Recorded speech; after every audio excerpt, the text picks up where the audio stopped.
A'udzubillahi minasyaitonirrajim. Bismillahirrahmanirrahim. Assalamualaikum warahmatullahi wabarakatuh. Alhamdulillahillazi arsala rasulahu bil huda wa dinil haqqi liyuzhirahu ala dini kullihi walau karihal kafirun walau karihal musyrikun walau karihal muslimun. Subhanaka la ilma lana illa ma 'allamtana innaka antal alimul hakim. Rabbi syrah li sadri wa yassir li amri wahlul 'uqdatam min lisani yafqahu qawli.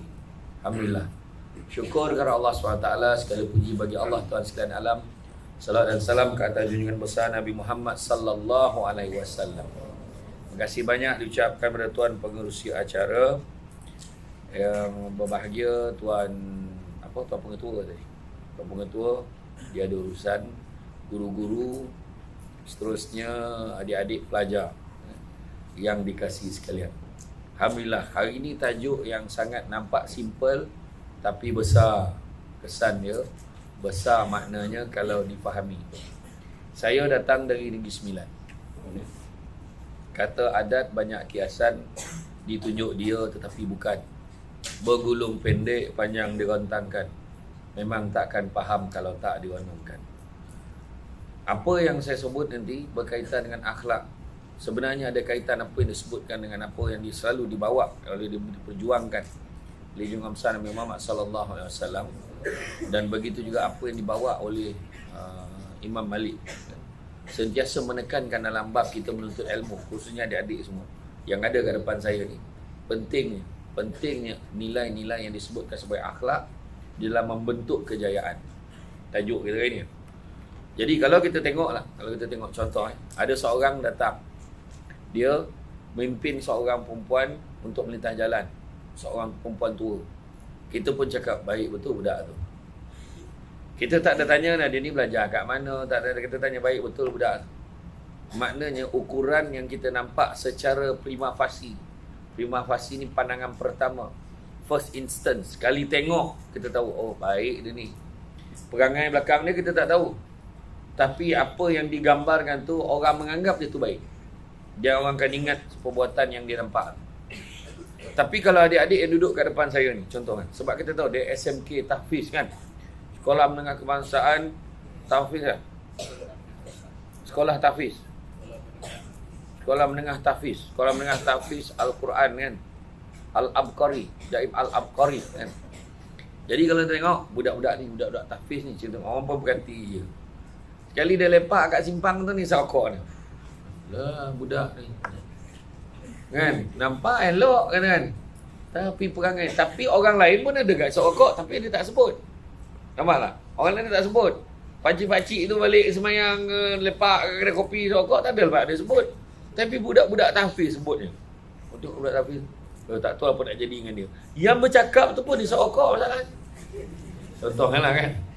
Jadi inilah ceritanya, uniknya tentang akhlak ni. Itu sebabnya hidup kita ni kena ada, sebenarnya ada perkaitan antara akhlak dan juga adab. Itu sebabnya akhlak ini akan menjadikan manusia ni berjalan di atas muka bumi ni dengan kesedaran. Dengan kesedaran bahawa dia adalah merupakan abdi, hamba kepada Allah Subhanahu Wa Taala. Kan? Yang mana yang keduanya juga, akhlak ini juga menjadikan seseorang itu, menjadikan dirinya adalah seorang yang menyadari dirinya itu adalah orang-orang biasa, manusia biasa yang tidak ada beza dengan manusia yang lainnya di sisi Allah Subhanahu Wa Taala.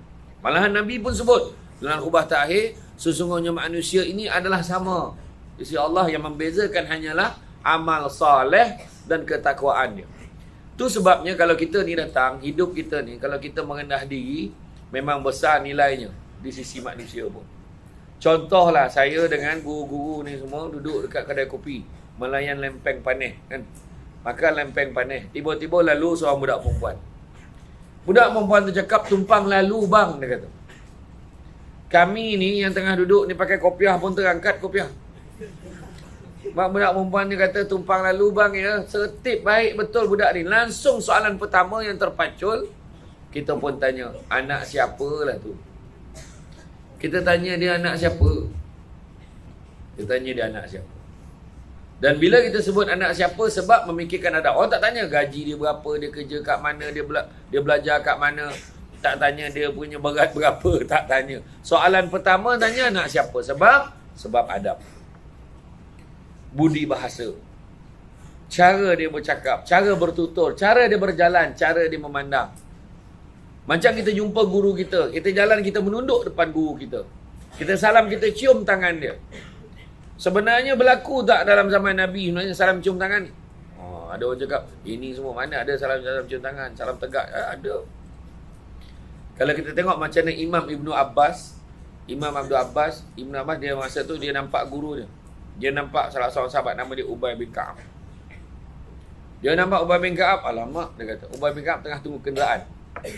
Kenderaan ni tengah masa dulu, kenderaannya tak ada lah, Camry tak ada lah kan. Jadi dia tunggu unta. Maka dia bawanya unta dengan unta atau kuda lah. Tapi bila dia naik aja, pada sangkaan Ubay bin Ka'ab, Imam Ibnu Abbas, tahu tak Imam Ibnu Abbas ni siapa? Imam Ibnu Abbas ni sepupu dengan Nabi. Jadi bila dia berjalan ni unta tu, rupa tengok Imam Ibnu Abbas dia berjalan mengiringi. Dia tak naik unta, dia tak naik kuda, dia ikut saja. Faham tak maksud saya ni? Jadi Ubay bin Ka'ab kata, apa kau ni, kenapa kau tak naik sekali? Kenapa kau tak naik? Kenapa kau jalan kaki? Maka jawab dia, beginilah kami diajar untuk menghormati, sebagai adab menghormati kepada guru kami. Okay. Kemudian Ubay bin Ka'ab pula bila dah sampai ke destinasi, Imam Ibn Abbas pun sampai dekat tempat yang sama. Turun Ubay bin Ka'ab daripada unta tu tadi, kenderaan tu tadi, turun. Dia salam tangan Imam Ibn Abbas. Dia cium tangan Imam Ibn Abbas. Maka Imam Ibn Abbas kata, kenapa lah kau sampai cium tangan aku ni? Beginilah kami diajar bagaimanakah adab untuk menghormati salasilah keturunan Nabi Muhammad sallallahu alaihi wasallam. Jadi itu sebabnya kalau kita kata bab adab ni memang besarlah ceritanya, adab dan akhlak ni. Sebab itulah dalam apa juga tindakan kita nak buat, kita kena pandai. Kita kena berhikmah. Contoh kalau kita nak jumpa guru kita, kita kata kita nak minta kebenaran balik daripada asrama. Semua duduk asrama kan? Nak minta kebenaran balik daripada asrama, kena pandai susun ayat. Tak boleh terus cakap je, Ustaz, minggu ni saya nak balik lah. Memang kau takkan dapat kan? Ada kaedah. Assalamualaikum Ustaz, Ustaz sihat Ustaz, lama tak jumpa Ustaz. Bukan tadi ibu jumpa. Tak adalah Ustaz, Ustaz sihat ke? Cakap. Baik, kamu nak apa ni? Cuba cakap. Iya. Itu sebabnya orang kata, kan tanam tabu di tepi rumah, cabut ubi sampai ke akar. Kalau hidup penuh dengan adab dan hikmah, selaut garam terasa tawar. Maknanya benda-benda ni boleh settle, bukan tak boleh settle. Tapi dengan adab, dengan akhlak, dengan sikap kita. Itu sebab baru-baru ni ada orang tanya saya. Dia kata, Ustaz, betul ke dengan berniaga menjadi usahawan? Saya ceramah untuk usahawan nak beberapa lepas. Dia tanya, Ustaz, betul ke kalau jadi peniaga ni boleh mengubah masa depan kita? Dia tanya saya. Betul ke dengan berniaga boleh mengubah masa depan kita? Soalan dia. Pada pandangan anda semua, betul ke tak betul? Tak betul? Betul ke tak betul? Ya. Nanti nak berniaga lah semua ni, kan? Habis kalau macam tu, kerja government, kerja kerajaan tak boleh mengubah hidup kita? Boleh juga. Jadi cikgu sekolah menengah tahfiz, tak boleh ubah hidup kita? Boleh juga. Jadi pengawal keselamatan, tak boleh ubah kehidupan. Dari sebelum ni tak ada kerja, tapi jadi pengawal keselamatan, boleh ubah hidup tak? Boleh juga. Tapi sebenarnya bukan career yang mengubah kehidupan kita. Ada orang bekerja tak sampai sebulan dah kena buang. Ada orang bekerja setahun langsung kena buang. Ada juga. Ada orang kerja bertukar-tukar kerja. Ada juga. Sebenarnya yang boleh mengubah kehidupan kita adalah sikap kita. Dan sikap ni ada kaitan dengan akhlak. Berapa ramai orang masuk sekolah menengah tahfiz, dah seminggu lebih menangis nak balik, dia tak nak dah sekolah tahfiz ni. Ada tak? Ada, tak tahan. Nak balik apalah, kenapa lah aku hidup macam ni? Aduh, hai aku balik rumah, nak balik, melompat kan? Kan? Sebab apa? Benda ni adalah antara perkara-perkara yang boleh menyebabkan, menentukan ke mana hala tuju kita. Sebabnya kejayaan tadi bergantung dengan akhlak dan juga adab. Itu sebabnya Kalau kita tengok disebutkan, kalau nak mencari makan sirih berpinang tidak, pinang ada di kota Melaka. Makan sirih mengenyang tidak, tagah dek budi dengan bahasa. Banyak dah pantun aku bagi ni. Tak tahulah kau sampai salin ke tidak. Betul, tagah dek budi dengan bahasa. Maknanya budi bahasa ni mainkan peranan. Kalau datang tu tadi tu sebab saya tak tahu, meluru je masuk, saya tinggalkan pengetua, tinggalkan orang yang nyambut saya. Sebab itu adab. Wahal tadi tuan pengetua tu tadi dia banyak urusan, tapi kenapa dia tunggu saya? Sebab adab. Kan? Sebab adab. Tengok Nabi sendiri macam mana. Nabi sendiri macam mana ketika seorang sahabat, badan dia besar, tak disebutkan nama sahabat ni. Sahabat ni berbadan agak besar. Dia tengah seronok bercerita dengan sahabat-sahabat lain. Sahabat lain tengah leka dengan cerita dia. Dia tak sedar tengah seronok-seronok bercerita, dia menghimpit, waktu dia duduk tu dia himpit kaki Nabi. Nabi tak ada berlaksana, kau nak cerita-cerita lah, kau himpit kaki aku ni, pahal. Nabi tak buat macam tu. Tapi apa Nabi buat? Nabi biarkan sebab Nabi takut kalau Nabi tegur, Nabi mengganggu keseronokan dia setengah-tengah bercerita. Itu adab. Nampak? Dan bila dah habis cerita, kawan tu barulah Nabi perlahan tarik kaki Nabi. Nampak? Nabi tak cakap pun. Nabi tak cakap pun. Seorang fakir datang bawa buah. Ni kisah yang masyhur lah, semua orang tahu. Kan? Dia bawa segugus buah bagi dekat Nabi, Nabi makan. Kemudian fakir ni tanya, kau suka ke Rasulullah? Nabi senyum je. Nabi makan, senyum je. Kau suka ke Rasulullah? Nabi senyum, makan lagi. Makan lagi. Kebetulan berdekatan dengan Nabi ada beberapa orang sahabat. Sahabat ni cakaplah sama dia, biasa Nabi dia ajak kita makan sekali, pahal dia tak ajak kita hari ni. Nabi tak ajak kita ini. Weh, ni terjemahan je. Saya tidak tahulah. Tapi maksudnya lebih kurang macam tu lah. Tak diajak aja kita. Lebih kurang macam tu. Jadi sampailah habis Nabi makan, fakir ni senang hati betul, berlalulah dia meninggalkan Nabi. Datanglah sahabat yang beberapa orang ni, jumpalah Nabi. Ya Rasulullah, sampai hati Rasulullah, biasanya kau ajak kami makan, kenapalah hari ni kau tak ajak? Maka jawab Nabi apa? Ketahuilah sahabat-sahabatku, sesungguhnya buah yang aku makan tadi masam. Kamu masam buah tu. Dan yang keduanya, aku tak sanggup melihat sahabat-sahabatku makan buah yang masam. Tengok adab yang nombor satu, dia tak sanggup tengok sahabat dia makan buah yang masam. Dan yang kedua, aku takut kalau aku ajak kau makan, kau tak boleh tahan mulut kau tu. Kan kau makan, ya Allah masamnya. Kan kecil hati fakir. Nampak? Dalam satu perbuatan, dua adab Nabi jaga. Nabi jaga hati fakir tu, Nabi jaga sahabat. Nampak? Macam tu lah. Tu sebabnya kalau kita tengok orang pergi beraya. Musim beraya ni kan. Ramai yang tak perasan tentang adab. Dia tahu yang penting raya. Sebenarnya ada adab dia. Kalau pergi rumah orang, bagi salam 3 kali sudah. Nabi ajar bagi salam 3 kali sudah. Bagi salam 3 kali, kalau dia tak dengar, baliklah. Lainlah kalau jarak pintu pagar dengan rumah tu 1 kilometer. Kan? Saja bagi him. Jarak betul. Sebab ada kan rumah-rumah yang rumah-rumah bungalow atau bungalow. Rumah banglo lah. Kat sini boleh. Sini kata ni. Bismillahirrahmanirrahim.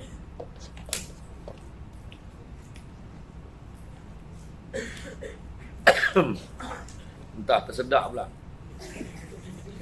Bila bagi salam, jarak ada 1 kilometer rumah. Kan ada yang pagar orang kaya, dia kan jauh rumahnya dengan pagar. Itu memang sia-sia lah bagi salam situ. Tapi bagi salam 3 kali itu maknanya dengan keadaan kita yakin orang boleh dengar salam kita. 3 kali saja bagi salam. Ya, 3 kali. Kalau rumah orang kaya yang biasanya ada pagar dia jauh daripada rumah tu, biasanya dia ada tempat intercom ni boleh cakap Assalamualaikum. Assalamualaikum warahmatullahi. Assalamualaikum warahmatullahi wabarakatuh. 3 peringkat. Assalamualaikum warahmatullahi wabarakatuh. 3 kali dia bagi. Kalau tak ada, balik. Jangan pula, Assalamualaikum, aku tahulah kau dekat dalam, slipper kau aku kenal lah. Wah, contoh. Agak-agak lah kan. Sebenarnya dalam hal tu kita tak ada hak, ya. Dan malahan kita tak layak pun nak kecil hati kalau orang tu tak buka pintu. Kau faham? Tu Nabi ajar. Bagi salam satu lagi, jangan menghadap depan-depan pintu betul. Tu adab dia. Kena ke tepi sikit. Bawa ke tepi sikit supaya bila tuan rumah buka pintu, salam. Sekejap. Sebab ada aib dia dekat dalam. Suar dalam, kain dalam, baju dalam, tengah lipat. Mungkin cawan bersepah yang dah seminggu tak berkutip. La ilah Allah, dalam rumah seminggu tak berkutip kau. Rumah tinggal ke apa? Dengan tumpah, dengan berak kucing. Mana tahu? Jadi tuan rumah sempat nak selesaikan aib dia tu. Faham? Masuk dalam rumah orang pula, tolong jangan buat peraturan sendiri. Ikut peraturan tuan rumah. Masuklah. Mem kita duduk sini. Mem duduk sini. Tak apalah, duduk depan TV. Nak tengok TV ni. Kau sedar tak tu rumah siapa? Macam tu lah kan. Lupa pula dia tu rumah siapa. Tuan rumah kata, dia dah tahu kita duduk depan TV. Marilah sini, makanan dah siap. Bawa makanan tu sini. Kau ajar betul. Satu lagi, jangan berlama-lamaan. Kadang-kadang ada orang cakap, raya kan. Salah. Jangan ikut suka-suka sendiri. Pukul 11 malam pun nak tambah orang. Assalamualaikum, kalau raya rumah kau sekarang, okey tak ada? Dah pukul 11 tak lewat sangat ke? Dia tanya ni, tuan rumah tanya. Dah pukul 11 tak lewat sangat ke? Raya kot. Oh, dia pula sound. Kalau dah dia cakap, pukul 11 tak lewat sangat ke? Maknanya dia bagi, lambat dah ni. Oh ya ke? Okey ke, tak apalah, besok je lah datang. Macam tu. Ataupun kau datang beraya rumah orang tu pukul 8. Dah pukul 11 dah ni, kau tak kata nak balik 3 jam kau buat apa kat orang tu. Jadi kita pun bangun. Aku balik dululah, dah lambat dah ni. Tuan rumah pun cakap, awal lagi nak balik. Itu berbahasa basi namanya. Awal lagi nak balik. Oh ya ke? Duduk dia balik. La ilaha illallah. Kalau dia kata awal balik, tak apa dah lewat.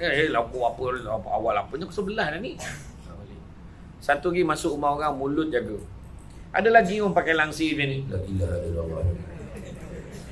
Rumah kau ni bila last kau renovate ni? Kau tak kerti nak cat ke? La ilaha illallah. Kenapa? Cat murah je sekarang kot. Mana orang pakai kitchen cabinet macam ni lagi? La ilaha illallah. Satu lagi perangai orang perempuan. Orang perempuan tak ada sini. Kurang. Dia nak mengayau. Nak tengok rumah boleh?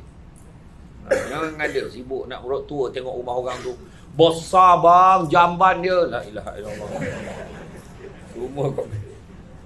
Kan? Itu penting untuk kita kena faham. Dalam bab akhlak dan adab ni menjadi pakaian itu. Sebabnya dikatakan, Imam Malik kata nak berjaya dalam hidup ni 4 perkara kena ada. Pertama, kena ada kenderaan yang tangkas. Yang kedua, kena ada rumah yang lapang. Ketiga, kena ada pakaian yang cantik. Dan yang keempat, pelita yang menerangi. Bila sebut yang pertama tu, kenderaan yang tangkas, apa maksudnya kenderaan yang tangkas? Apa maksud kenderaan yang tangkas ni? Camry, X50, apa dia? Benza. Azia memang tak lah kan? Samsul Bat pun ni Azia je. Kan? Apa kan? Yang pertama, bila disebutkan, sebabnya kata-kata adat banyak kiasan. Orang dulu-dulu ni banyak berkias.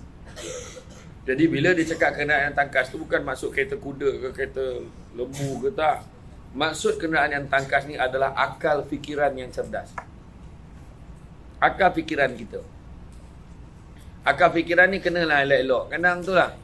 Bila kita tak jaga akal fikiran ni dengan baik tu yang orang buat perangai-perangai yang pelik-pelik ni. Orang kalau betul-betul lah dia nak jaga iman dia kepada Allah SWT, dia tak merokok, minta maaf cakap. Orang yang merokok jangan marah saya cakap terang ni. Dia jaga iman dia. Dia jaga iman dia, tentu dia tak merokok. Kenapa saya cakap macam tu? Sebab kita tahu Ustaz rokok tak pernah lagi mendatangkan protein dalam badan. Tak pernah lagi ada unsur-unsur karbohidrat. Tak usah bohong lah. Isap rokok ni kesannya memang akan memudaratkan. Tak ada benda baik dengan isap rokok. Cakap mengalau jin dah. Kau masalahnya kau bagi asap tu makanan jin. Mana dah halau jin? Janganlah bohong. Kan? Bila saya cakap tajuk ni, memang ramai lelaki marah saya. Terutamanya lelaki yang merokok. Oh, buatlah macam mana pun dekat kotak rokok tu. Gambar jantung dah terbakar. Gambar buah pinggang dah jahanam. Kalaulah ditakdirkan satu hari nak beli rokok. Bang, nak rokok dan Hill 20 bang. Tu pergi ambil kat jenazah tu. Dekat mayat tu dia susun rokok tu. Dekat mulut dia, dekat telinga, contohlah.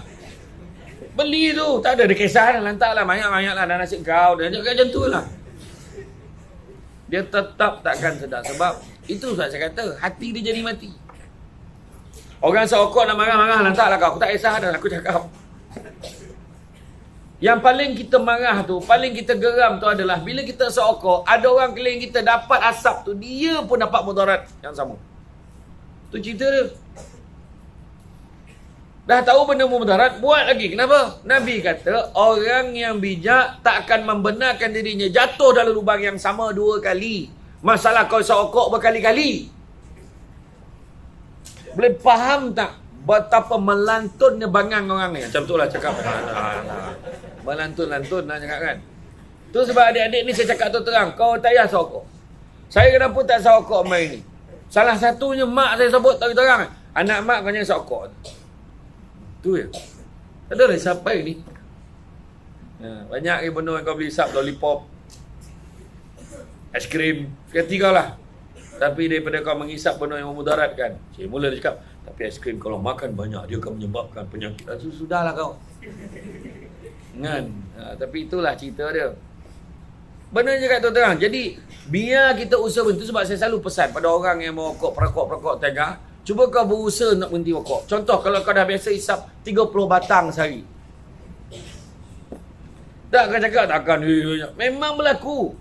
Ada seorang sahabat saya, isap rokok macam ni. Habis, buang terus sambung.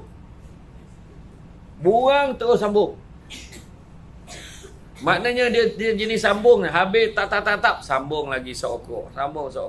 Berapa kotak sehari? Saya letak 30 kotak saya. Katalah dia nak berhenti rokok. Cuba buat macam ni. Minggu ni 30 batang sehari. Seminggu 30 batang. Minggu depan buang sebatang. Jadi 29 batang sehari.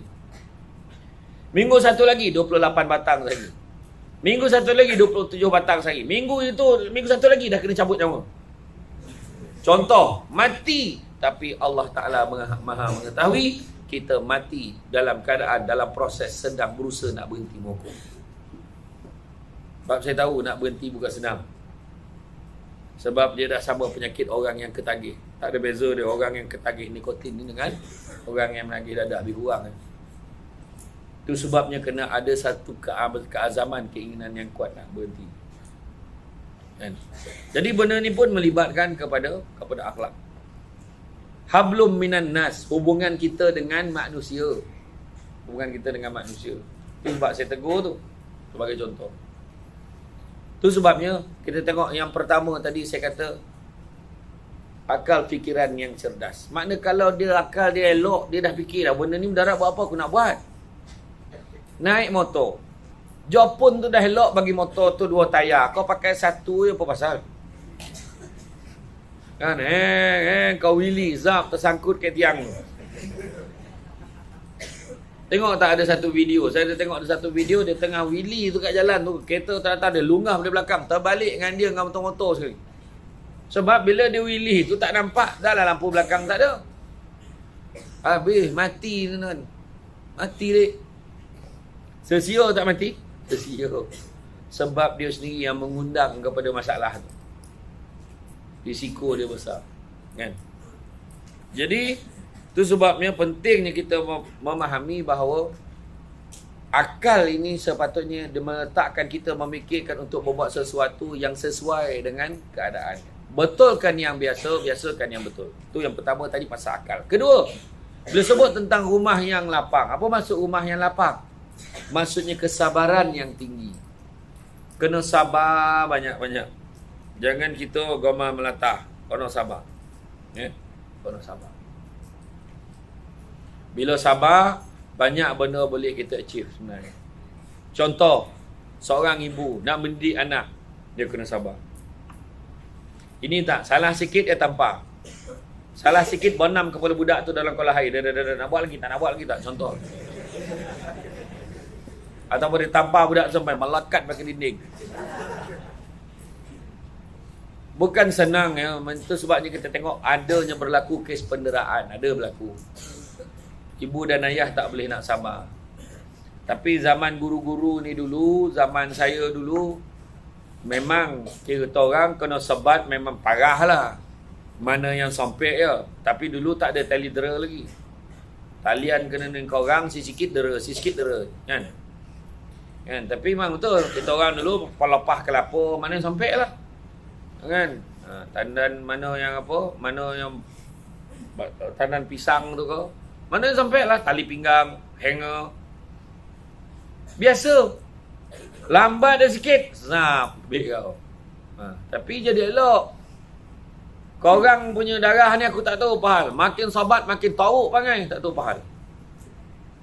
Apa tak tahu apa yang kau makan pun tak tahulah. Kan? Nah, kita orang pagi-pagi lu makan nasi sajuk. Mana ada Kellogg cornflakes? Kan? Coco Crunch. Mana ada? Kan? Roti tampal lah. Mana ada dulu? Tak ada. Dulu roti canai. Roti lah. Mana ada? Paling hebat roti telur. Kaya dah tu. Dulu. Tapi nak bagi tahu rotan ni nak membawa akan kepada akhlak yang baik kepada kita ni. Tapi zaman sekarang dah berubah. Semua lebih kepada ayat-ayat berhikmah. Setiap anak lain ragamnya. Anak sulung, anak yang paling sensitif. Itu semua kena ingat. Anak yang paling sensitif, anak sulung.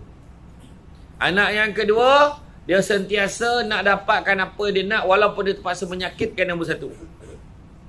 Betul atau tidak? Nombor 3 dia gemar menyakat. Yang kedua, nombor 1 dan nombor 2, dan yang paling cepat mengadu dengan mak dan ayah dia. Itu panggil nombor 3. Tapi biasanya nombor 3 rapat dengan nombor 1. Nombor yang keempat dia ulang balik panggil nombor 1. Itu sebabnya kalau kita tengok dalam bab ni kena sabar dengan anak-anak. Ajar ngaji tak betul lampak. Ada satu kisah saya nak bawa. Seorang budak, dia makan mi hailam. Tu mi hailam. Mi yang ada kuah cap, lepas tu ada telur mata sikit kat atas. Kan, panas-panas. Bila makan tu susrup masuk. Saja ya, nak mencabar kesabaran orang. Jadi budak ni makan bersesipan ni. Lepas tu dia beli tangkup kan. Dia terlangkup pinggan tu. Batagabo mi tu. Soalan, apakah yang akan seorang ibu lakukan nampak keadaan ni? Apa yang kau buat ni? Bam, dah tampar budak tu. Itu pertama. Yang kedua, rendam dengan kepala dia dalam kolam. Nak buat lagi tak cakap. Itu macam kem tahanan punya peneraan tu. Ataupun yang ketiga bertanya. Dia pun tanya, kenapa adik buat ni? Kenapa adik buat ni? Sebenarnya adik nak tolong ibu dia. Terkejut mak dia. Sebenarnya adik nak tolong ibu. Kenapa pula? Ibu tengok dia kutip balik yang dia teraburkan tadi. Adalah kuah-kuah tu dia ambil kan. Lap lah sekali dia pun lap. Tak bersih pun. Lepas tu dia bawa pergi sinki. Sampai kat sinki, alang-alang tu basuh lah. Dia pun basuh. Berminyak-minyak tak bersih. Apa yang ibu dia faham dekat situ? Ibu dia faham selama ni, anak dia ni nampak cara ibu dia ni nak kemas. Kan? Cara nak kemas adalah dengan cara dia kutip benda-benda yang berterabur, lap mana-mana yang tumpah dan dia cuci. Jadi dia ingat kalau dia nak tolong ibu dia, dia kena teraburkan dulu. Faham tak? Nampak tak? Dia faham macam tu. Tapi kalau kita terus tampar dia atau rendam kepala dia dalam kolam, tak boleh tolong ni. Tolong mesti kena bernampar. Jadi baru ibu dia faham, maka ibu dia kata apa? Dengan sabar tadi ibu dia faham. Bagus anak ibu nak tolong ibu. Cuma lain kali kalau nak tolong, jangan terus tolong tau. Tanya dulu. Apa yang boleh saya tolong? Tapi kalau sekali lagi kau tangkup kami ni, memang aku tangkupkan kau sekali. Jadi at least dia tak terpukul. Dia tak terpukul, bagi faham dulu. Itu sama. Sabar ni banyak perkara lah. Pernah satu orang lelaki, dia naik masuk dekat dalam komuter. Komuter kereta api paling laju di Malaysia. Tahu komuter ke? Tak ada paling laju tu, slow. Naik komuter, dia bawa 2 orang anak dia. Anak dia dalam sekitar umur 4 tahun dengan 5 tahun. Ayahnya dia duduk, anak ni boleh lari kat train. Dia panjat sana, dia tarik orang tengah berdiri tu. Tengah sangkut beg tu, dia tarik beg tu. Orang tu, kan. Jadi dia kata, ni budak ni nak kena ni. Semua orang geram tu tengok budak ni, tapi ayah dia macam ni, dia duduk. Saya nak tanya, geram tak? Rasa nak marah tak budak 2 orang tu? Nak marah, tapi semua tak boleh marah sebab bapak dia di situ. Semua dalam hati cakap, bapak dia pun pergi biar budak ni. Cakaplah dengan anak tu. Sampailah seorang lelaki dia dah tak tahan. Dia pergi dekat ayah dia. Bang, sorry bang saya rasa bang, abang kena buat sesuatu pasal anak abang. Dia kacau semua orang lagi. Dia pandang anak dia. Itulah, saya pun rasa macam tu juga. Saya cakap betul ni. Iyalah, saya minta maaf Asal? Dia pun cakap, sebenarnya bang, saya baru balik daripada hospital Serdang. Mak budak 2 orang ni baru saja meninggal dunia sebab kanser. Saya nak tanya, nak marah lagi tak budak 2 orang? Tiba-tiba kesian kan. Kau langgar lah apa kau nak langgar, adik. Kau cabut, kau tarik lah apa kau nak tarik. Sebab kesian. Sebab saya kata tadi, jangan terus jump into conclusion. Jangan terus marah. Contohnya ada orang, hei, kau pahal. Contoh, sebab kita peranjat kan. Tiba-tiba menjerit, hei, kau pahal, apa masalah? Kita cakap, apa tadi ni? Tak kerti adab ke? Rupa-rupanya dia bukannya tak beradab. Dia bukannya kurang ajar. Rupanya dia ada masalah saraf. Cakap ni memang macam tu. Dia bukan marah. Cakap, Assalamualaikum, salam. Benda ni berlaku. Saya pernah dulu pergi rumah kawan saya. Saya dekat Kedah masa tu baru lepas debat Pemodalan Nasional Berhad, debat PNB dulu lah. Debat saham. So lepas pertandingan debat tu, kawan saya kata, jom pergi rumah makcik aku. Saya kata, boleh. Dia ajak saya makan tengah hari rumah makcik dia. Sampai kat rumah makcik dia, dia kata apa? Kau jangan gelak tau. Kenapa pula? Makcik aku ni kuat tergelak lah. Biasa lah. Ingat macam korang, ni lah gelak macam ni kan. Tak, ni lain ni, dia kata.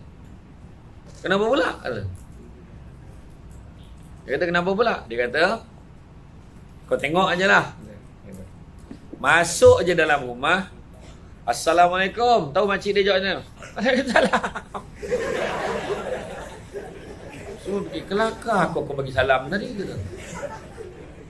Kelakar kau bagi salam tadi. Ni kawan saya Syamsul. Syamsul. Kelakar ke nama aku? Kan? Lepas tu tengok ada bancuh air kat dapur tu kan.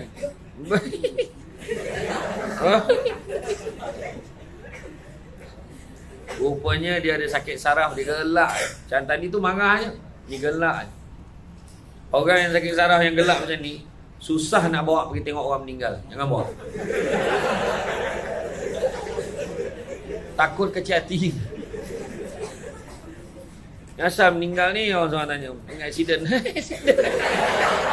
Kecil hati tuan rumah tu, jangan. Kan, itu maksud dia. Kan? Itu sebabnya gelak, jangan lebih 3 harkat. Kan?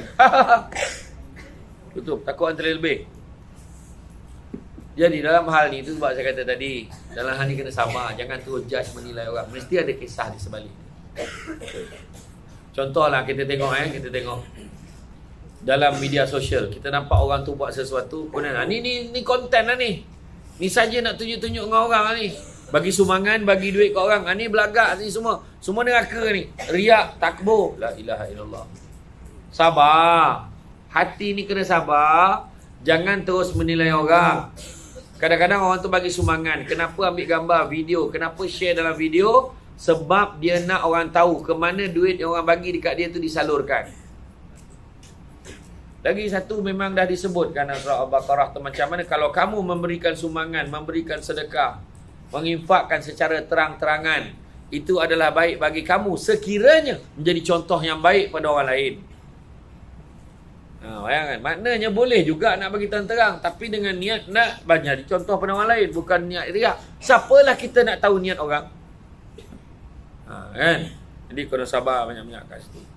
Kemudian yang ketiganya adalah pakaian yang cantik. Apa maksud pakaian yang cantik? Maksud pakaian cantik itulah yang kita ceritakan hari ini, iaitu akhlak yang baik. Adab, lalu depan orang tua menunduk, nampak guru nunduk, salam cium tangan guru. Saya pernah ceramah, kenal tak Ustaz Jafri Mahmudi? Ustaz Jafri Abu Bakar Al-Mahmudi kan? Saya pernah ceramah kat tempat dia. Dia beberapa kali, dia pernah panggil saya dulu. Dan kami sama-sama jadi duta untuk Yayasan Budaya Ihsan Malaysia. Anak murid dia bila salam, cium tangan. Bila dah habis anak-anak tahfiz dia salam. Bukan macam ini. 3 tempat ni. 1, 2, 3. Terbalik tangan.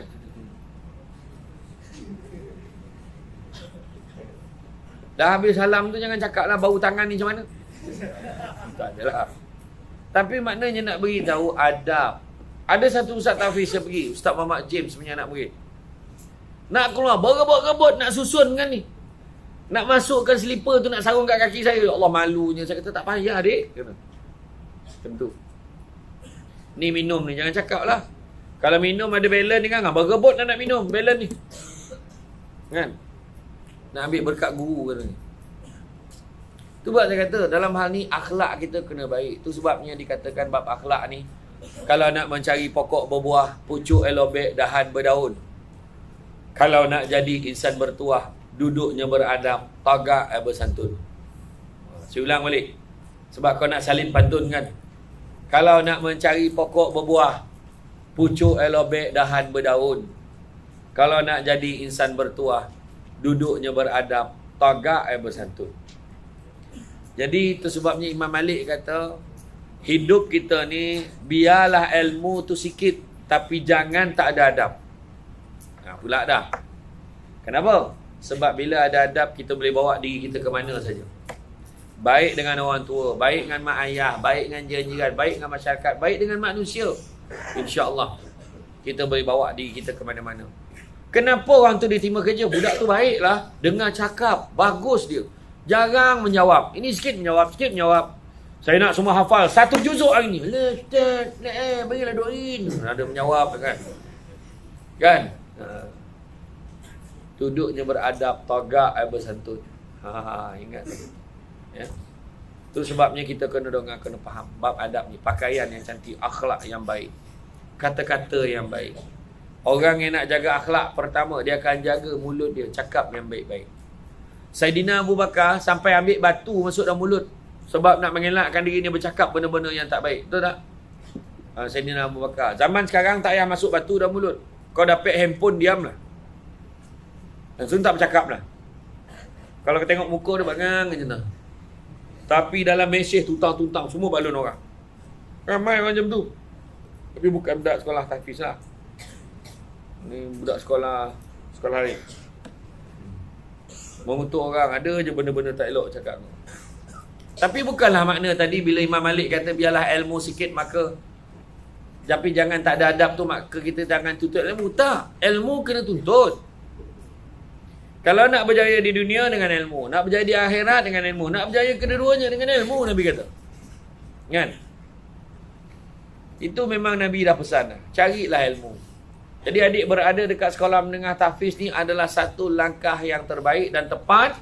Jadi janganlah adik berpaling lagi. Dan begitu juga yang sebelum saya ulas lagi tentang adab, yang keempat disebutkan tentang pelita yang menerangi. Pelita yang menerangi ada kaitannya. Apakah pelita yang menerangi? Ilmu pengetahuan. Tu sebab adik semua kena bentuk ilmu.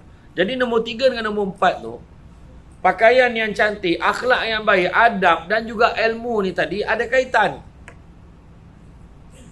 Adik ada ilmu. Katalah kita ada ilmu, kita berjaya dalam karier kita. Adik-adik jadi seorang engineer, adik-adik jadi lawyer, adik-adik jadi seorang yang berjaya misalnya. Ya? Kemudian bila adik-adik dah berjaya, kemudian adik-adik keluar kat luar, contoh macam tadi saya tunjuk, ingat tak? Kita duduk minum dekat kedai kopi, tiba-tiba lalu seorang perempuan tumpang lalu, bang, kita kata adab, betul tak? Tapi bayangkan kalau kita tengah duduk dekat kedai minum, tiba-tiba lalu seorang naik kereta besar, dia parking, menjala depan kereta. Memanglah menjala sebab mana ada kereta monogak. Itu ayat dia kan. Dia menjalar kereta besar tu, dia turun pada kereta, dia cakap macam ni, "Weh, sekarang mendengar tahfiz tu mana? Sekarang mendengar tahfiz Jaim, weh, weh." Dia kata. Pada ketika itu, walaupun ilmu kau tinggi, pangkat kau besar, tapi sebab tidak adanya nilai-nilai adab pada diri kamu, maka tidak layak penghargaan dan penghormatan, baik di sisi manusia, lebih-lebih lagi di sisi Allah Subhanahu Wa Taala. Sebab orang yang tak ada adab, dia dah menghampiri kesombongan. Bila dia hampir pada sombong, sombong ni perangai siapa? Sombong perangai siapa? Kenal, ingat tak kenal tadi? Perangai setan. Kan, perangai syaitan. Sebab syaitan dan iblis ni, kalau kita tahu, iblis dia tak nak tunduk pada Nabi Adam. Bila Allah perintahkan sujud, dia kata, tak faham pula, aku daripada api, dia daripada tanah, apa cer? Ni terjemahan aja lah. Kan, tak adalah macam tu. Dia kata lebih kurang macam tu. Maksudnya dia punya arrogant, dia punya sombong, dia punya degilnya, dia tak nak. Tapi tuntutlah ilmu dia. Tuntut ilmu sebanyak mungkin. Bila boleh hafal tu hafal. Kalau boleh hafal dengan sebaik-baiknya. Kenapa kita kena ada ilmu? Cantik toluk pantai landai, tambat perahu tepi kuala. Biarlah buruk kain dipakai, asalkan penuh ilmu di dada. Saya ulang balik. Korang ni lambik lah. Terkial-kial nak ambil pantun. Cantik toluk pantai landai, tambat perahu tepi kuala. Biarlah buruk kain dipakai, asalkan penuh ilmu di dada. Dan begitu juga satu lagi pantun. Kain songket benang sutera, lilit sabalit buat selempang. Ilmu yang banyak jadi cahaya, walaupun sikit menjadi terang. Ya, memang kena ada ilmu. Kan? Walaupun sikit menjadi terang. Maknanya paling tidak, tapi mana kau pandai boleh buat benda ni? Adalah aku belajar sikit dulu, tapi taklah pandai sangat. Bolehlah, kan? Daripada tu sikit, walaupun sikit. Sebab pentingnya ilmu pengetahuan. Akar kanji dikerat-kerat. Akar kanji dikerat-kerat, dicampur halia dibuat jamu. Hina manusia, hina besi kerana karat, hina manusia kerana tidak berilmu. Sampai tak tu? Penting. Cerita pasal ilmu ni penting. Cantik dipandang. Ada lagi. Ada lagi pantun lagi ni. Hari ni saya saja bagi pantun banyak. Cantik dipandang rumah penghulu, kayu tu okey dari papan. Alang-alang menuntut ilmu, sebutir pasir jadikanlah intan. Maknanya apa? Walaupun ilmu tu sikit, sama-sama kita sebarkan dan kita kembangkan. Jadi mudah-mudahan dengan kita kembangkan ilmu tu, dapat kita membawa mencipta kejayaan yang lebih besar lagi. Pohon sena tepi sempadan, anak tupai menumpang lalu. Bercerai nyawa dari badan, barulah putus petua guru. Pokok sena tepi sempadan, anak tupai menumpang lalu. Bercerai nyawa dari badan, barulah putus petua guru. Maksud dia apa? Guru bukan hanya mengajar, tapi guru juga bagi pesanan. Jaga adab, jaga akhlak. Dengan orang tua begitu, dengan orang tua begini. Dah pesan dah. Jadi selagi mana hidup, pegang pesan guru. Kalau tidak, adik-adik takkan ke mana-mana. Ya. Datang dari Padang Keladi, singgah sebentar di Tanjung Karang. Macam manalah ilmu nak menjadi kalau sudah dilanggar pantang dan larang. Cakap cikgu kat sekolah pun dah tak nak dengar. Macam mana kau nak jadi orang? Orang dengan menjadi orang ada beza. Kena faham.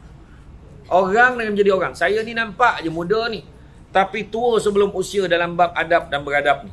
Ya. Tu sebab kalau saya pergi meminang anak dara orang ni, kalau saya jadi wakil juru cakap, memang huru-hara tuan rumah. Sebagi pantun-pantun tu, kadang-kadang orang tu datang nak meminang, saya jaga anak buah saya ni. Itu berlaku kat satu tempat lah. Anak buah saya ni, orang tu datang, Assalamualaikum, inilah kami ni nak berunding pasal pertunangan ni. Macam ni lah. Bak kata orang datang biar nampak muka, balik biar nampak belakang. Yang bercakap dengan saya ni siapa? Saya kata, alamak, lupalah nak perkenalkan diri, baru perkenalkan diri. Ni semua ada step tu, ada sebab. Datang tu bagi izin. Tu dia katakan, bagi salam dulu. Kita pergi beraya rumah orang. Nak orang tu bagi masuk, baru masuk. Dia kena pakai kasut ke ni? Ada rumah yang pakai kasut. Ada pula. Ini belum ruang tamu lagi ni. Ini baru garaj. Oh ya ke garaj ke ni? Orang bayangkan tu. Dahsyat betul garaj. Ada aircon. Garajnya. Contohlah kan. Dah tuan rumah cakap macam tu. Ikut peraturan tu. Itu adab dia. Kan? Ingat tak satu pantun yang paling popular, adik-adik pernah dengar, guru-guru pun selalu dengar. Semalam hari guru semalam kan, hari guru. Pantun ni sangat popular. Berburu ke padang data, dapat rosa berbelang kaki. Biasa dengar kan? Cikgu-cikgu biasa dengar kan? Gagak faham tak maksud pantun? Berburu ke padang data, dapat rusa berbelang kaki. Hari ni kita bagi jawab adab ni pasal akhlak ni, kita jawab dengan pantun. Berburu ke padang data, dapat rusa berbelang kaki. Pertama, mana ada orang berburu ke padang? Tu sebab dia kata berburu ke padang data. Kenapa padang data? Samak samun pun tak ada. Kalau pergi kat samak mungkin ada lah, ulang sawah, biawak, komodo mungkin ada. Sebab kita kalau pergi semak samun tak berani kita. Tak ada ular, tak apa ni, betul tak? Tapi kalau padang data, tampik kau main bola, apa mana kau berburu kat situ? Tu sebab kurang sekali orang huraikan pantun ni maksud dia apa. Berburu ke padang data, saya dah explain, dapat rusa berbelang kaki. Mana datang rusa berbelang kaki? Itu apa sebenarnya rusa berbelang kaki tu? Belalang. Zebra satu badan ni, bolang dek. Tak ada kaki. Sebenarnya tu belalang. Jadi belalang tu dapat rusa berbelang kaki. Itulah cakap orang yang tak tuntut ilmu dengan sempurna. Dia berpuas hati. Okeylah tu. Dapat agak rusa, belang kaki lah. Tapi rusa. Macam tu lah cerita orang yang gagal dalam hidup. Dapatlah kerja sikit-sikit, ambillah kerja kilang, dapatlah apa-apa. Saya bukan hina. Kalau ada mak ayah kita yang kerja kilang, tak. Itu dia orang memang mak ayah kita, dia mencari rezeki yang halal. Ni kita ni yang masih ada masa depan untuk dikejar. Kenapa mak ayah kita suruh kita masuk tahfiz? Kenapa suruh kita suruh belajar? Kenapa? Salah satu sebab dia nak kita jadi lebih berjaya daripada dia. Kan? Bukan cakap mak ayah saya bagus. Bukan kata mereka ni apa pangkat tinggi, tak. Arwah abah saya dulu pun kerja kilang, tak? Kilang Dunlop Pilo. Arwah abah saya, mak saya dulu pun berniaga, besarkan anak-anak dengan berniaga. Sebab saya kata tadi, maknanya kadang-kadang kita cakap, dia berpuas hati dengan apa yang ada sekarang tu jelas. Sebab itu mungkin ada masalah kekangan keuangan dan sebagainya dulu. Kita ni sekarang dah ada segala, kenapa tak nak belajar? Dalam pantun tu, berburu ke padang data, dapat rusa berbelang kaki. Kalau berguru ke palang ajar, tak betul-betul menuntut ilmu, ibarat bunga kembang tak jadi. Makna tak berapa sempurna. Bila keluar tu, dia jadi apa sekarang? Tak tahulah. Ini bukan sekolah tahfiz ke dulu? Dah masuk universiti kan? Masuk, tapi entahlah. Ibarat bunga kembang tak jadi. Benda tu nampak macam simple je kan, tapi itulah dia. Kan? Kita kena dengar. Kita kena dengar cakap guru kita. Patuh arahan guru kita. Bawa panah orang berburu, anak atupai di pokok berangan. Kalau sudah namanya berguru, ikutlah syarat dengan pegangan. Ikut cakap cikgu-cikgu ni. Percaya cakap saya. Saya ni dulu fikir-fikir balik, yang dulu melawan cikgu ke, menjawab dengan cikgu, fikir, ya Allah, tak boleh lawan dah jasa cikgu ni. Tu sebab saya tak jadi cikgu. Ceramah, bolehlah. Ambil lah sikit orang nak panggil guru pun, tapi sikit lah. Tapi cikgu-cikgu yang ada kat depan kau yang bersama dengan you all ni lah. Cikgu yang korang kena jaga. Saya selalu bila dalam perjalanan pergi ceramah ke apa, saya akan telefon guru-guru saya. Mana yang saya ada nombor telefon, saya tanya khabar macam mana. Malahan ada yang saya tak pernah cakap dengan dia bila saya telefon tu kan. Saya ingat ke saya telefon cikgu open lecturer saya masa di UiTM dulu, dia mengajar saya subjek accountancy. So saya call dia Puan Laila nama dia, di UiTM Shah Alam. Saya call dia, Puan, sihat Puan? Sihat, ingat tak saya lagi Puan Samsul lah Puan, nak ambil Puan. Kemudian satu, alah yang kau kurus tinggi tu dulu. Oh ya, dulu kurus lah. Kurus tinggi dulu. Jadi dia kata, tahu, you kacau I je dalam kelas, dia kata itu. Lepas tu, you buat apa sekarang? Ceramah je lah, ceramah apa? Saya lah Samsul Debat, dia kata tu. Tahu tak dia kata apa? You ni kan pada dulu sampai sekarang, tak habis-habis gurau. Mana dia tak percaya aku jadi Samsul Debat? Dia rasa Samsul Debat tu dengan anak murid Samsul tu orang lain. Bayangkan. Puas saya mengaji. Sudah saya hantar gambar baru dia percaya. Ya Allah, lah patutlah saya rasa macam pernah nampak budak ni. Dia kata macam tu.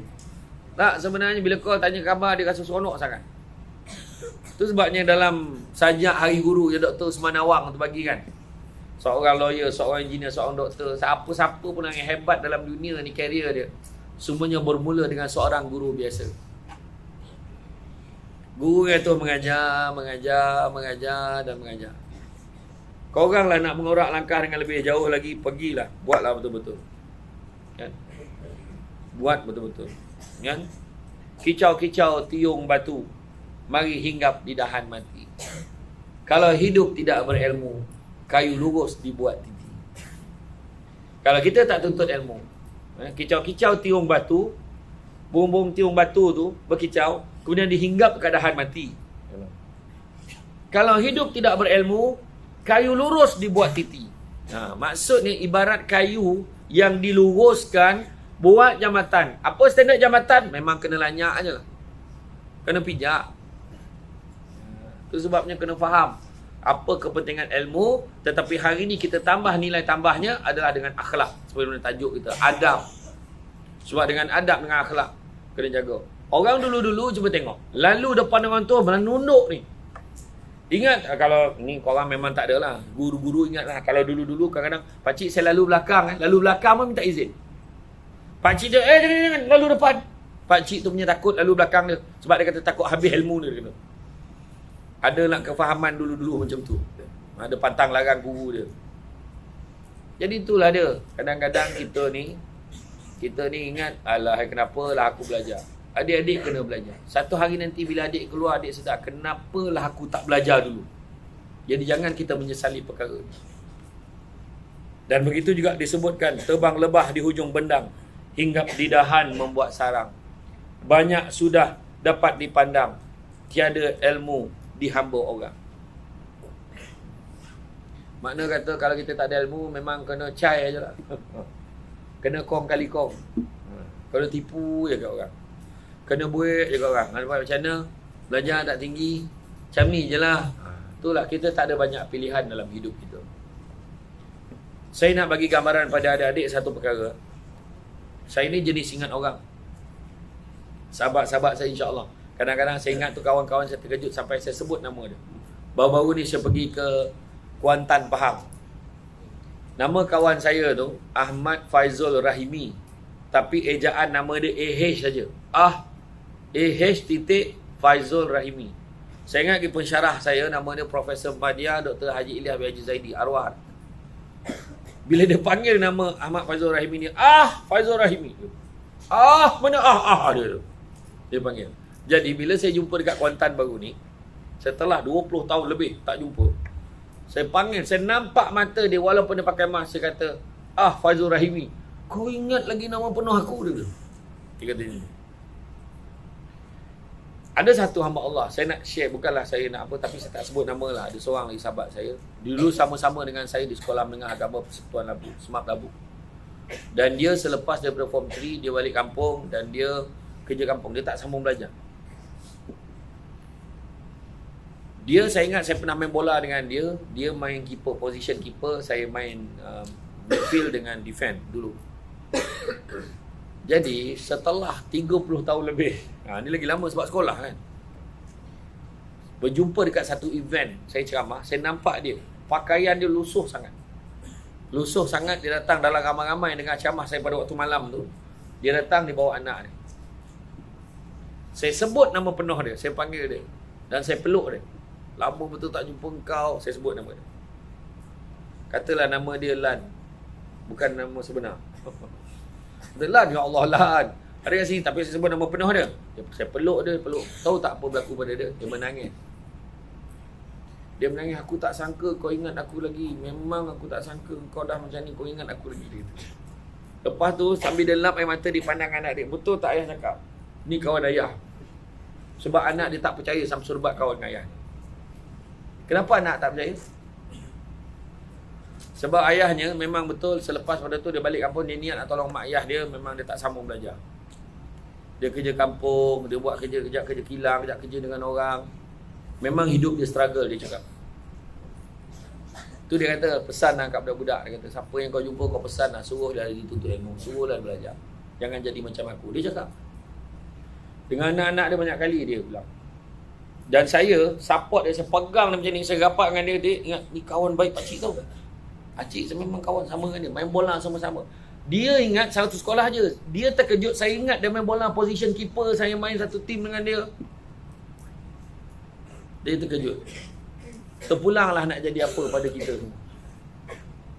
Satu hari nanti, dalam 20 tahun yang akan datang, adik-adik semua pergi ke pasar malam. Akan jumpa dengan kawan adik-adik. Bila jumpa dengan kawan, "Weh, Man, lama tak jumpa, kau buat apa sekarang?" "Aku doktor pakar kat KPJ sekarang." Contoh, dah lah doktor pakar, tahfiz pula. "Engkau pula buat apa sekarang?" "Tak apalah, aku dah hal ni nanti Asal kau dah hal? Asal kau tak boleh cakap kau buat apa?" Sebab malu dengan apa yang kita capai. Itu sebabnya orang tua dulu kata sesal dahulu pendapatan. Maknanya kalau biarlah kita menyesal sekarang sebab kita lambat sedar, tetapi kita masih ada masa. Seorang ahli falsafah menggambarkan semalam ibarat cek tendang. Cek tendang tu tak ada nilai, lupakan saja. Esok pula ibarat buku hutang, entah bayar entahkan tidak, jangan mengharap sangat. Tetapi hari ini ibarat wang tunai, maka gunakanlah ia sebaik-baiknya. Jadi adik-adik semua belajar rajin-rajin, gantunglah cita-citamu itu tinggi di atas langit. Kata ahli falsafah, gantung cita-cita tinggi di atas langit. Kerana kalau ia jatuh, ia akan jatuh di atas gunung, masih lagi tinggi. Namun jangan digantungkan cita-citamu itu di atas busut, kerana kalau ia jatuh, ia akan jatuh menjunam ke dasar lautan. Walaupun tak ada kaitan busut dengan laut, tapi dah dia cakap macam tu, aku ulang aja lah. Jadi maknanya gantung target biar letak tinggi. InsyaAllah adik-adik semua akan berjaya. Kan? Saya nampak simple. Cuba tengok, saya pakai memang simple. Pergi ceramah mana-mana saya memang simple. Saya naik kereta pun naik Azia je. Tapi dengan simple tu tidak bermakna pemikiran kita pun mesti simple. Tak, kita mesti membawa pemikiran yang luar biasa. Macam mana pun jaga adab. InsyaAllah adik jaga adab, jaga akhlak, jaga hati guru-guru. InsyaAllah adik-adik boleh pergi jauh. Percayalah cakap saya. Senangkan hati mak ayah kita. Dengan senang hati mak ayah akan sentiasa mengirimkan doa-doa yang baik-baik untuk kita. InsyaAllah adik-adik akan berjaya. Jadi itu saja daripada saya, tuan-tuan dan puan-puan sekalian. Sebab kata orang sepandai-pandai tupai melompat, akhirnya jatuh ke tanah jua. Walaupun perkongsian sudah tamat, mudah-mudahan meresap ke dalam jiwa. Budak-budak membawa galah nak menjolok buah berangan. Kalau ada silap dan salah, dikata tidak, dicaci jangan.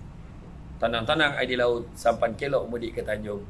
Jasa baik anda semua menjemput, rasa nak junjung. Itu saja daripada saya. Semua yang baik itu datang dari Allah SWT. Kurang itu punca kelemahan saya sebagai manusia biasa. Pokok sekayu daun selasih. Thank you, terima kasih. Assalamualaikum warahmatullahi wabarakatuh.